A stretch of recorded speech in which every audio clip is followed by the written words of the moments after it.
Squash একটি ভালো ফসল। এটি বিঘাপ্রতি 50,000 টাকা খরচ করে 1 লক্ষ টাকা ইনকাম করা সম্ভব। অনেক লাভজনক আবাদ, যদিও 500 টাকা করে যদি বেশি মন, তবু এতে যা ফলন সেই হিসেবে আমাদের অন্য আবাদের থেকে পোষায়া যাবে। ঢাকায় প্রচুর চাহিদা, যারা সুগার কম থাকে, ডায়াবেটিস, প্রেশার, অন্যান্য রোগীদের জন্য একটা সুপথ্য। এটা ঠান্ডা, যত ঠান্ডা থাকবে, যদি শীত দীর্ঘমেয়াদী হয় আরো গাছ রাখা যাবে। আমি কয়েক বছর থেকে স্কোয়াশের চাষ করছি। গতবার আবহাওয়া ভালো ছিল না, এই জন্য গতবার ফলন ভালো পাই, কিন্তু প্রচুর দাম ছিল। কিন্তু এবার আবহাওয়ার কারণে গাছ ভাইরাস মুক্ত। সানবিট সব দিবে সামাল। সানবিট ম্যাজিক প্রেস ডিশওয়াশিং এর মাথা ঘোরানো সলিউশন। কিন্তু ফলনও ভালো, কিন্তু দাম কম।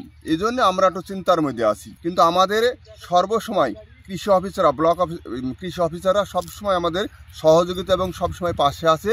এই আবাদটা বাংলাদেশে তৈরি করার জন্য ব্যাপক হারে প্রচার চালাইছি কৃষি অফিসাররা। স্কোয়াশ লাভজনক আবাদ, সামনে বার থেকে চিন্তা করছি আমরা আরো অনেক চাষি মিলে আমরা এই আবাদটা বেশি করার চিন্তা ভাবনা করব। অনেক লাভজনক আবাদ, যদিও 500 টাকা করে যদি বেশি মন, তবু এতে যা ফলন সেই হিসেবে আমাদের অন্য আবাদের থেকে পোষায়া যাবে। ঢাকায় প্রচুর চাহিদা, যারা সুগার কম থাকে, ডায়াবেটিস, প্রেশার, অন্যান্য রোগীদের জন্য একটা সুপথ্য। তেমন কীটনাশক এখানে ব্যবহার করা হয় না, খুবই কম সংখ্যক কীটনাশক ব্যবহার করা হয়। এর চাষ পদ্ধতি অন্যান্য সবজির মতনই প্রায়। এটা মালচিং পদ্ধতিতে করতে হবে। মালচিং পদ্ধতিতে করলে রসটা সংরক্ষণ থাকে, যেহেতু এটা ঠান্ডার ফসল। এই কারণে নভেম্বরের 15 থেকে 20 তারিখের ভিতরেই টবে চারা তৈরি করা যায়। সরাসরি 1.5 হাত পর বীজ বপন করলেও কোনো সমস্যা হয় না। এটা ঠান্ডা, যত ঠান্ডা থাকবে, যদি শীত দীর্ঘমেয়াদী হয় আরো গাছ রাখা যাবে। ভাঙার পর 2 দিন পরই, আপনার 2 দিন 3 দিন পরই ধরেন এটা ভাঙা যাবে। এই স্কোয়াশ আসলে সবজি হিসাবে খুবই ভালো, উন্নতমান তরকারি, খুব স্বাদ লাগে, সব তরকারির মধ্যে দেওয়া যায়। হারভেস্টে আপনার ভুঁয়ে থেকেই পাটিপত্র এসে নিয়ে যায়।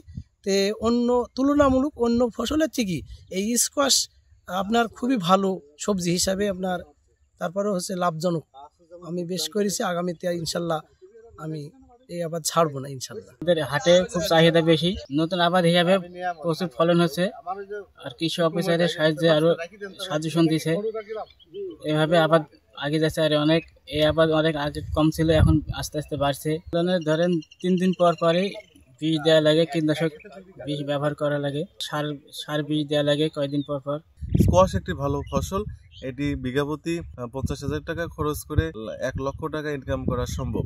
এবং গত বছর যে উৎপাদন, এখানে যে যতটুকু স্কোয়াশ আবাদ হয়েছিল, যে পরিমাণ, তার চেয়ে বেশি এবছর আবাদ হয়েছে। এবং আশা করি যে ভবিষ্যতে তামাকের বিকল্প ফসল হিসেবে স্কোয়াশ একটি ভালো জায়গা করে নেবে। বিভিন্ন রোগ ব্যাধি হয়ে থাকে, সে বিষয়ে আমাদের উপজেলা কৃষি অফিস দৌলতপুরের পক্ষ থেকে আমরা সার্বক্ষণিক তাদের পাশে আছি।